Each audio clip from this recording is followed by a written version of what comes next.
So, hi guys! Ngayon, andito ako sa Rauda. Ngayon, magsiselebrate kami ng parte. Christmas pala.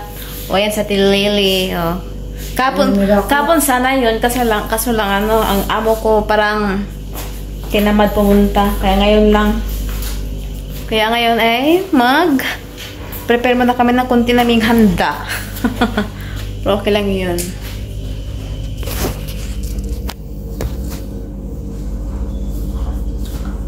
Ano sabi ni Suad at Lili? Nagtanong siya kung sinong dumating? Ha? Nagtanong siya sinong dumating? Oo. Ano darating ka dito? Maya-maya, alis siya dito. So, dito banda guys, ay nag-prepare na ako sa aming lulutuin para panghanda namin sa Christmas. Kasi pumunta ako dito is 25 na December 25. So, hindi pa naman late. So, ngayon ay nagluto ako ng pansit lang.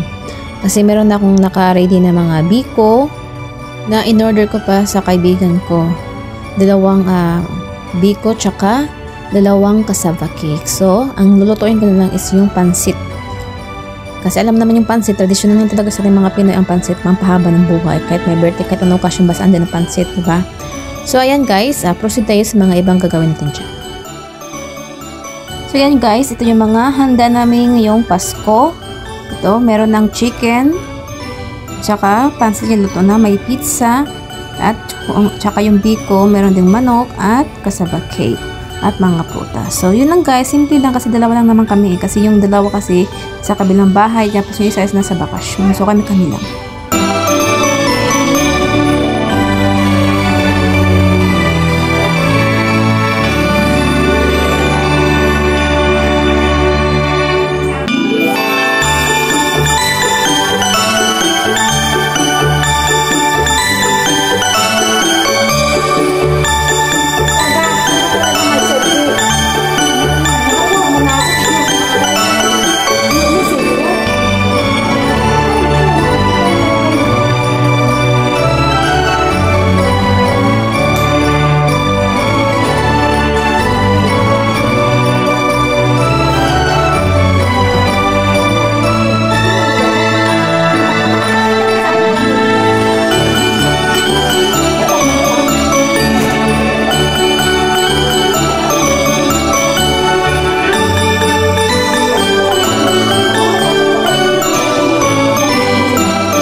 So, dito banda guys, dahil tapos lang aming selfiehan at picture-picture sa mga pagkain namin. So, kainan na. Kasi nagugutom, nagmamadali din kasi ako dyan guys. Kasi hindi masyadong mahaba yung oras ko. Kala ko kasi kukunin ako ng amo ko dyan is mga 7 or 8. Buti naman kinuha ako 9. Tapos na kami kumain. Tapos na din kami mag-tiktok. So, kaya kakain na kami dyan. So, panoorin nyo lang kami guys. Memories ko lang to. Habang nasa abroad kami at nagsiselebrate ng Pasko. Kahit 2 lang kami.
banda guys, tapos na kaming kumain. So ngayon ay magbabaon ako ng pansit na niluto ko kasi madami siya eh. Tapos dalawa lang kami na Lily.